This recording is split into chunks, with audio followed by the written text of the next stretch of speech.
Hello, ഞങ്ങളിന്ന് മുത്തങ്ങ വഴി ഗുണ്ടൽപേട്ടയ്ക്കാണ് പോകുന്നത്. ഞാൻ ആദ്യമായിട്ടാണ് ഒരു ലോങ് വീഡിയോ എടുക്കുന്നത്. നിങ്ങളെല്ലാവരും ഒന്ന് ഞങ്ങൾ ഈ ചാനൽ സപ്പോർട്ട് ചെയ്യണേ. ഇപ്പോൾ വയനാട് ചുരം കയറുക എന്ന് പറഞ്ഞാൽ ഒരു ടെൻഷനാണ്. എന്താ വെച്ചാൽ ബ്ലോക്ക് ഉണ്ടാവുമോ എന്നുള്ള ഒരു ആശങ്കയോടെയാണ് നമ്മൾ മിക്ക ആൾക്കാരും ചുരം കയറുക. ഞങ്ങൾ അതുപോലെ തന്നെയാണ് കയറിയത്. പക്ഷെ എന്തോ ഒരു ഭാഗ്യത്തിന് ഞങ്ങൾക്ക് ബ്ലോക്കൊന്നും കിട്ടിയില്ല. ഇപ്പോഴൊക്കെ ഗുണ്ടൽപേട്ടയ്ക്ക് പോയി വരാൻ ഒരുപാട് KSRTC ബസ്സുകൾ സൗകര്യമുണ്ട്. പ്രത്യേകിച്ച് നമ്മളെ പ്രിയദർശിനി ബസ്. ബത്തേരി ചെന്നാൽ നേരിട്ട് നമുക്ക് ഗുണ്ടൽപേട്ടയ്ക്ക് ഈ പ്രിയദർശിനി ബസ് കിട്ടും. അത് സ്ത്രീകൾക്കൊക്കെ ഫ്രീ ആണ് ടിക്കറ്റ്.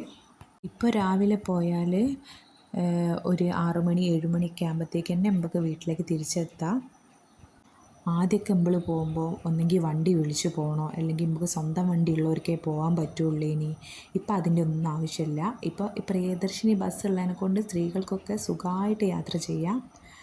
അങ്ങനെ ഞങ്ങൾ കർണാടക ബോർഡർ കഴിഞ്ഞ് ഈ ഫോറസ്റ്റിൽ കൂടെ പോകാമെന്ന് പറയുമ്പോൾ ചെറിയൊരു പേടിയുണ്ട്. എന്താ വെച്ചാൽ ഇതുപോലത്തെ കുറേ ആളുകൾ ഇങ്ങനെ അപ്പുറം ഇപ്പുറമൊക്കെ ഉണ്ടാവും.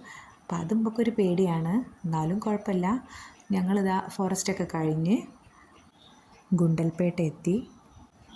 ആദ്യം പോയത് ഞങ്ങൾ മുന്തിരിത്തോട്ടത്തിലേക്കാണ്. ഇന്ന് നല്ല തിരക്കുണ്ട്. ഇവിടെ ഒരാൾക്ക് എൻട്രി ഫീ എന്ന് പറയുന്നത് 30 രൂപയാണ്. ആദ്യം 25 രൂപയാണ്. ഇപ്പം അവർ 5 രൂപയോടെ കൂട്ടിയിട്ടുണ്ട്. ഞങ്ങൾ അതിൻ്റെ ഉള്ളിലൊക്കെ കയറി. നിറയെ മുന്തിരികളാണ്. കാണാൻ നല്ല രസമാണ്. 2 ഏക്കർ സ്ഥലത്താണ് ഈ മുന്തിരിത്തോട്ടം ഉള്ളത്. അവരിങ്ങനെ വിളിച്ച് പറയുന്നുണ്ട് മൈക്കിലൂടെ, അത് പറിക്കരുത്, തൊടരുത്. നമുക്ക് ഫോട്ടോ എടുക്കാനുള്ള സൗകര്യമൊക്കെ അവിടെ ഉണ്ട്. പിന്നെ മോൾക്ക് നല്ല ഇഷ്ടപ്പെട്ടു. ഓളത് കുറേ പിടിക്കാനൊക്കെ നോക്കീനി. പിന്നെ ഞങ്ങൾ 6:45 ആകുമ്പോഴത്തേക്ക് അവിടെ നിന്ന് ഇറങ്ങി. ഏട്ടൻ്റെ ഒരു ഫ്രണ്ടിൻ്റെ തോട്ടം ഉണ്ടേനി. അവിടെയാണ് ഞങ്ങൾ അന്ന് സ്റ്റേ ചെയ്തത്. പിന്നെ രാവിലെ ഞങ്ങൾ 8 മണിയൊക്കെ ആകുമ്പോഴത്തേക്ക് അവിടെ നിന്ന് ഇറങ്ങി. നേരെ പോയത് ഗോപാൽസ്വാമി ഹില്ലിലേക്കാണ്.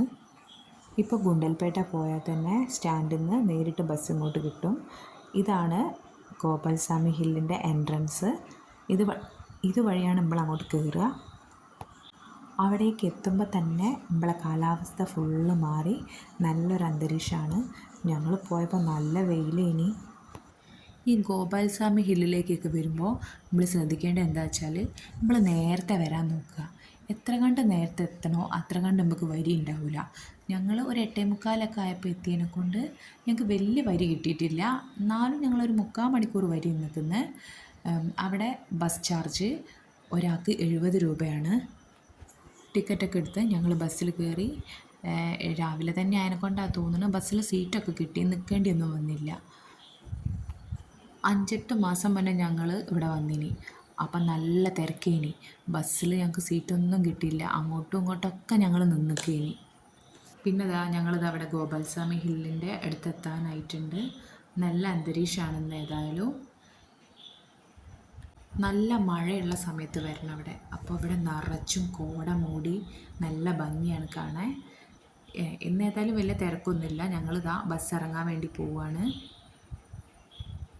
ഈ ഗുണ്ടൽപേട്ട വരുന്നവർ ഈ ഗോപാൽസ്വാമി ഹില്ല് ഒരിക്കലും മിസ്സാക്കരുത്. പിന്നെ ഏട്ടനും മക്കളൊക്കെ അങ്ങോട്ട് കയറുന്നുണ്ട്.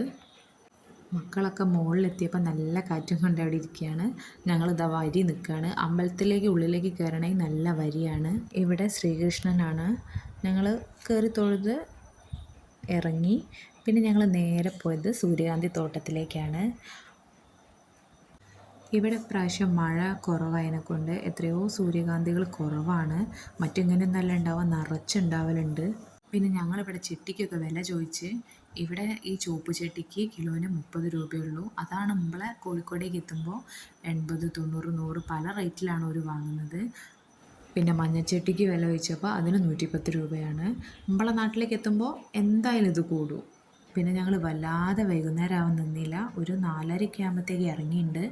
പക്ഷേ ഇറങ്ങിയപ്പോൾ ഞങ്ങൾക്ക് നല്ല ബ്ലോക്കാണ് കിട്ടിയത്. പിന്നെ ഫോറസ്റ്റ് ഇറങ്ങി കഴിയാനായപ്പോൾ 2-3 കാട്ടാനക്കൂട്ടം ഞങ്ങൾ കണ്ട്.